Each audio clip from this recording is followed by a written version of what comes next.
that if we miss in this debate, then we are not going to tack the aim of this debate. One, developing nations such as Kenya always have low employment rate. That is to say, they have many graduates without this job currently. Even as much as they have pressure and incentive to create those jobs, they don't have capacity to do so.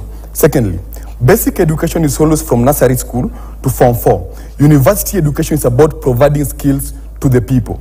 That means that if for the government to win, if government win this debate, then they must show that if you increase the number of people coming to university, you will equally increase the quality of education that they get for them to have that quality skills that needed. As long as we show you that that is impossible from our side, and their world is not solvent and efficient, and ours is so solvent and efficient, we win this debate. But thirdly, nature of quality education in university looks like this. One, it requires sophisticated structures, right? Secondly, it requires skilled lecturers. Thirdly, it requires modern laboratories and structure. Fourth, it requires exposure to students. This to mean it requires collaboration with industries and corporate world, right? What this therefore roll into, this means it requires serious funding to achieve all of this. The main three actors in this debate is student, university, and Kenya as a nation. Actor analysis and how this is very important. One, to the student themselves. For a working economy, students should have skilled requirements in the work field. That is to mean, in case that university fees is being paid after the student, what this means is that A, we have many people going to the university.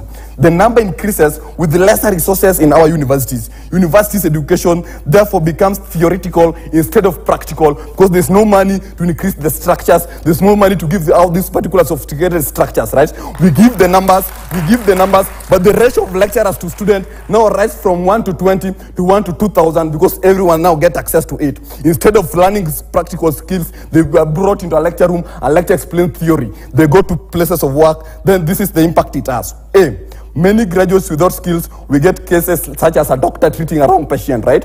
But again, secondly, we have graduates, but we hire laborers, right? For example, hiring doctors from Cuba, yet in Kenya we have our own doctors, right? Because these doctors in Kenya therefore lacks the skill that is required. They were being taught theoretically because the numbers increased. It means that in their world, we have graduates without job, but again, government still goes extra mile to hire laborers from outside. Government loses, the same time student loses, there's no employment. But secondly, the university as a second actor. University already requires too much money to run its program. Already many universities in Kenya lives in debt, right? Lack of enough funding already exists within our universities, right? That is even the reason why today our university cannot provide skill-based learning, but they are going towards theoretical learning today without even necessarily including their own model, right? In this scenario where we have like people paying after they are done with their school, what this means is that the number will triple. What the university have today.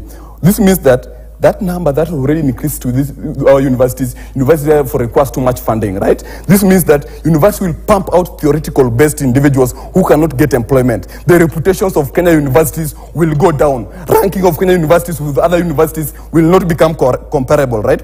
But again, thirdly, it is the nature of the individuals always not to care after their necessity have been met, right? That's why you have issues like such as Kenya, when people are done with their degree, they don't care about paying help, right? Because they feel like they're done with it. But again, secondly, nature of Kenya is that everything is being politicized. That's why you have renowned politicians coming out and telling you that help is your right, do not pay it. As much as this fund model is preferred and it is in action, what necessarily happens is that this politician will take advantage of this for them to gain populism idea and votes of comrades. What therefore this means is that we will tell these comrades that don't pay them. The government won't pay.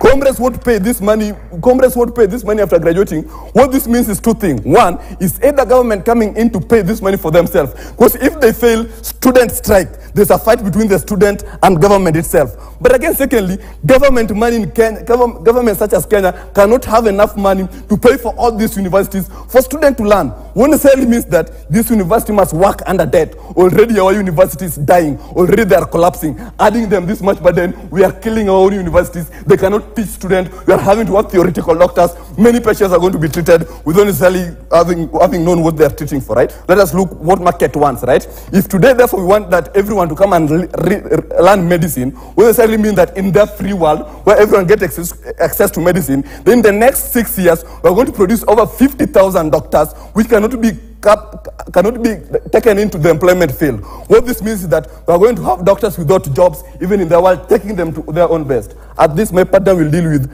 how our world is solvent enough and why we are winning this debate from OO. I rest my case. Well. So far, we have two perspectives.